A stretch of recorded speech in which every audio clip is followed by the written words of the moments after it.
ಇವತ್ತು 2025ನೇ ಸಾಲಿನ ಕೇಂದ್ರ ಬಜೆಟ್ ಮಂಡನೆಯಾಗ್ತಾ ಇದೆ. ಮೋದಿ ಸರ್ಕಾರದ 3ನೇ ಅವಧಿಯ ಮೊದಲ ಪೂರ್ಣ ಪ್ರಮಾಣದ ಬಜೆಟ್ ಇದು. ಸತತ 8ನೇ ಬಾರಿಗೆ ನಿರ್ಮಲಾ ಸೀತಾರಾಮನ್ ಬಜೆಟ್ನ ಮಂಡನೆ ಮಾಡಿದ್ದಾರೆ. ಈ ಬಾರಿಯ ಬಜೆಟ್ ಗಾತ್ರ 50 ಲಕ್ಷ ಕೋಟಿ ದಾಟುವಂತಹ ನಿರೀಕ್ಷೆ ಇದೆ. ಬೆಳಗ್ಗೆ 11 ಗಂಟೆಗೆ ಬಜೆಟ್ನ ಮಂಡನೆ ಮಾಡಲಿದ್ದಾರೆ ಹಣಕಾಸು ಸಚಿವೆಯಾಗಿರುವಂತಹ ನಿರ್ಮಲಾ ಸೀತಾರಾಮನ್ ಅವರು. ಮೊದಲು ರಾಷ್ಟ್ರಪತಿ ದ್ರೌಪದಿ ಮುರ್ಮು ಅವರ ಅನುಮೋದನೆಯನ್ನ ಪಡೆಯುತ್ತಾರೆ. ಆ ಬಳಿಕ ಸಂಸತ್ನಲ್ಲಿ ಬಜೆಟ್ ಮಂಡನೆಯಾಗುತ್ತೆ.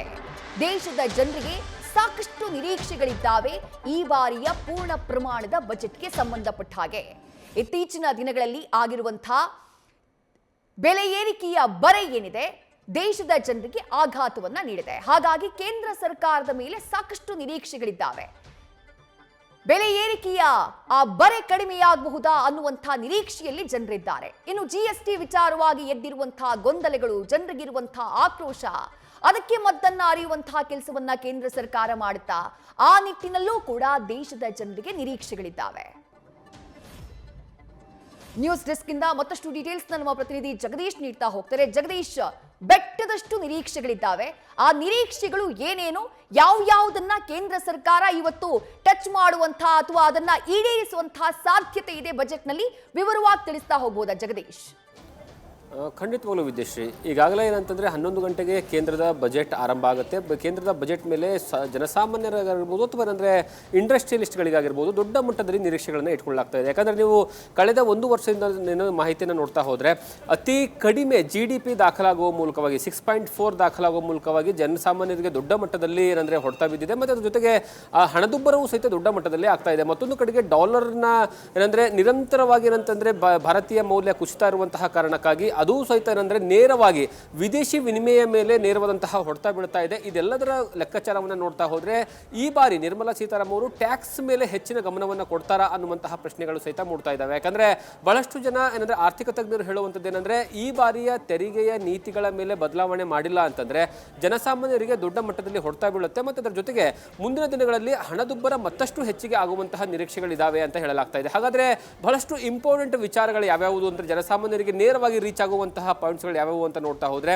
ಒಂದು ನೀವು ಇನ್ಶೂರೆನ್ಸ್ಗಳ ಮೇಲೆ ಇರುವಂತಹ ತೆರಿಗೆಗಳನ್ನು ಕಡಿಮೆ ಮಾಡಬೇಕು ಅಂತ, ಒಂದು ಲೈಫ್ ಇನ್ಶೂರೆನ್ಸ್ ಆಗಿರ್ಬೋದು ಅಥವಾ ಹೆಲ್ತ್ ಇನ್ಶೂರೆನ್ಸ್ ಆಗಿರ್ಬೋದು ಅಥವಾ ಹಿರಿಯ ನಾಗರಿಕರು ತೆಗೆದುಕೊಳ್ಳುವಂತಹ ಹೆಲ್ತ್ ಇನ್ಶೂರೆನ್ಸ್ ಮೇಲೆ ಏನಂದರೆ ತೆರಿಗೆಯನ್ನು ಕಡಿಮೆ ಮಾಡುವ ಮೂಲಕವಾಗಿ ಅದರಿಂದ ನೇರವಾಗಿ ಜನರಿಗೆ ಏನಂದರೆ ಲಾಭ ಆಗಬೇಕು ಅನ್ನುವಂತಹ ಲೆಕ್ಕಾಚಾರದಲ್ಲಿ ನೋಡ್ತಾ ಇದ್ದಾರೆ.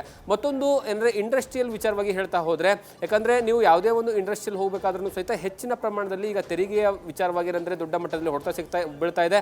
ಹಾಗಾಗಿ ಅವರು ವಿದೇಶಕ್ಕೆ ಎಕ್ಸ್ಪೋರ್ಟ್ ಮಾಡುವಂತಹ ತಮ್ಮ ಪ್ರಾಡಕ್ಟ್ಗಳ ಮೇಲೂ ಸಹಿತ ಏನಂದರೆ ಹೆಚ್ಚಿನ ಹಣವನ್ನು ಕೊಡಬೇಕಾದಂತಹ ತೆರಿಗೆಯನ್ನು ಕೊಡಬೇಕಾದಂತಹ ಪರಿಸ್ಥಿತಿ ಇದೆ. ಆ ಕಾರಣಕ್ಕಾಗಿ ಅದನ್ನು ಕಡಿಮೆ ಮಾಡುವ ಮೂಲಕವಾಗಿ ವಿದೇಶಿ ವಿನಿಮಯವನ್ನು ಹೆಚ್ಚಿಗೆ ಮಾಡಿ ಹಣದುಬ್ಬರವನ್ನು ಕಡಿಮೆ ಮಾಡೋದು ಮತ್ತು ಭಾರತೀಯ ಮೌಲ್ಯವನ್ನು, ರೂಪಾಯಿ ಮೌಲ್ಯವನ್ನು ಹೆಚ್ಚಳ ಮಾಡುವಂತಹ ಕೆಲಸವನ್ನು ಮಾಡಬೇಕು ಅನ್ನುವಂತಹ ಲೆಕ್ಕಾಚಾರವೂ ಸಹಿತ ಕೇಳಿ ಬರ್ತಾ ಇದೆ.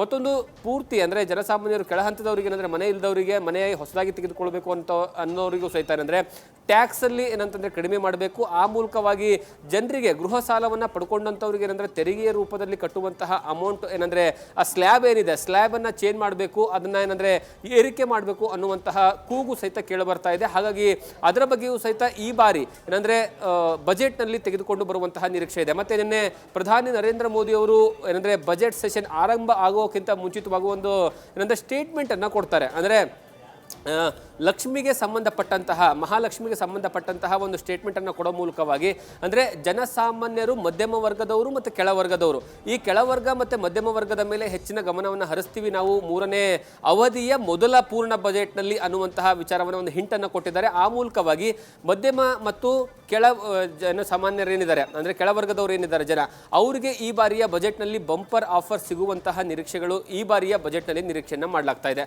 ಮತ್ತು ಅದರ ಜೊತೆಗೆ ಟ್ಯಾಕ್ಸನ್ನು ಅಂದರೆ 3 ಲಕ್ಷ ಇದ್ದಿದ್ದನ್ನು 5 ಲಕ್ಷ ಮತ್ತು ಅದರ ಜೊತೆಗೆ ಆ ಸ್ಲ್ಯಾಬನ್ನು ಏನು ಚೇಂಜ್ ಮಾಡಬೇಕು, ಪೂರ್ತಿ ಹಳೆಯ ಸ್ಲ್ಯಾಬನ್ನು 2014ರಿಂದನೂ ಏನು ಬದಲಾವಣೆ ಆಗದೇ ಇರುವಂಥದ್ದಿದೆಯಲ್ಲ ಅದನ್ನು ಪೂರ್ತಿಯಾಗಿ ಬದಲಾವಣೆ ಮಾಡಿ ಜನರಿಗೆ ನೇರವಾದಂತಹ ಅದರಿಂದ ಏನಂದರೆ ಟ್ಯಾಕ್ಸಲ್ಲಿ ಏನಂದರೆ ಹೊಸ ಸ್ಲ್ಯಾಬನ್ನು ತರೋ ಮೂಲಕವಾಗಿ ಅವರಿಗೆ ಸಹಾಯವನ್ನು ಮಾಡಬೇಕು ಅನ್ನುವಂತಹ ಲೆಕ್ಕಾಚಾರದಲ್ಲಿ. ಇನ್ನು ಕೃಷಿ ಆಗಿರ್ಬೋದು, ಅದರ ಜೊತೆಗೆ ಗ್ರಾಮೀಣ ಮೂಲ ಸೌಲಭ್ಯ ಆಗಿರ್ಬೋದು, ಅದರ ಜೊತೆಗೆ ಏನಂದರೆ ಸ್ಮಾಲ್ ಸ್ಕೇಲ್ ಇಂಡಸ್ಟ್ರಿಗಳಾಗಿರ್ಬೋದು, ಈ ಎಲ್ಲದರ ಮೇಲೂ ಸಹಿತ ಪರ್ಟಿಕ್ಯುಲರ್ ಆಗಿ ಗಮನ ಹರಿಸುವಂತಹ ಸಾಧ್ಯತೆಗಳಿದ್ದಾವೆ. ಯಾಕಂದರೆ ರೈತರ ವಿಚಾರವಾಗಿ ಹೆಚ್ಚಿನ ಅವರಿಗೆ ಸಬ್ಸಿಡಿಯನ್ನು ಕೊಡೋದು, ಅದರಲ್ಲೂ ಸ್ಪೆಷಲಿ ಏನಂದರೆ ಫರ್ಟಿಲೈಸರ್, ಅದರಲ್ಲೂ ಯೂರಿಯಾ ಆಗಿರ್ಬೋದು, DAP ಈ ಎರಡೂ ಫರ್ಟಿಲೈಸರ್ಗಳ ಮೇಲೆ ಮತ್ತಷ್ಟು ಹೆಚ್ಚಿನ ಪ್ರಮಾಣದಲ್ಲಿ ಏನಂದರೆ ಸಬ್ಸಿಡಿಯನ್ನು ಕೊಡೋ ಮೂಲಕವಾಗಿ ಅದರ ಮೌಲ್ಯವನ್ನು ಅಂದರೆ ಅದರ ಬೆಲೆಯನ್ನು ಕಡಿಮೆ ಮಾಡುವಂತಹ ಕೆಲಸ ಮಾಡಿ ಜನರಿಗೆ ರೈತರಿಗೆ ನೇರವಾದಂತಹ ಅದರ ಲಾಭವನ್ನು ಕೊಡುವಂಥದ್ದು ಹನಿ ನೀರಾವರಿ ಯೋಜನೆಗಳಾಗಿರ್ಬೋದು ಅಥವಾ ತುಂತುರು ನೀರಾವರಿ ಯೋಜನೆಗಳಾಗಿರ್ಬೋದು. ಅದ್ರ ಜೊತೆಗೆ ಪೂರ್ಣ ಪ್ರಮಾಣದಲ್ಲಿ ಏನು ನೀರಾವರಿ ಯೋಜನೆಗಳಿಗೆ ಇದೆಯಲ್ಲ ಆ ಎಲ್ಲ ಯೋಜನೆಗಳಿಗೂ ಸಹಿತ ಹಣವನ್ನು ಹೆಚ್ಚಿನ ಪ್ರಮಾಣದಲ್ಲಿ ಕೊಡುವಂತಹ ಸಾಧ್ಯತೆ ಇದೆ.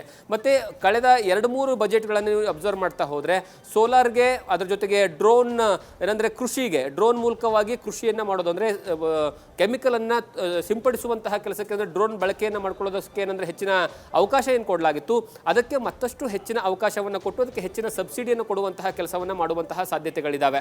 ಮತ್ತು ಅದರ ಜೊತೆಗೆ ರೈತರಿಗೆ ಈಗೇನು 6,000 ರೂಪಾಯಿ ಕೇಂದ್ರ ಸರ್ಕಾರದಿಂದ ಹಣವನ್ನು ಕೊಡಲಾಗ್ತಾ ಇದೆಯಲ್ಲ ಪ್ರತಿ ವರ್ಷಕ್ಕೆ, ಅದನ್ನು 12,000ಕ್ಕೆ ಏರಿಕೆ ಮಾಡುವಂತಹ ಸಾಧ್ಯತೆಗಳು ಸಹಿತ ಇದ್ದಾವೆ. ಹಾಗಾಗಿ ಒಂದೊಂದು ಕ್ಷೇತ್ರಕ್ಕೂ ಸಹಿತ ಈ ಬಾರಿ ಅದರಲ್ಲೂ ಸ್ಪೆಷಲಿ ಮಧ್ಯಮ ಮತ್ತು ಕೆಳ ಹಂತದ ವರ್ಗದ ಏನಂದರೆ ಜನರಿಗೆ, ಜನಸಾಮಾನ್ಯರಿಗೆ ಹೆಚ್ಚಿನ ಪ್ರಮಾಣದಲ್ಲಿ ಏನಂದರೆ ಬಂಪರ್ ಆಫರ್ ಸಿಗುವಂತಹ ಸಾಧ್ಯತೆಗಳು ಇದ್ದಾವೆ. ವಿದ್ಯಾಶ್ರೀ, ನ್ಯೂಸ್ ಫಸ್ಟ್ ನಿರ್ಭೀತಿಯಿಂದ ನಿಮ್ಮ ಪರವಾಗಿ.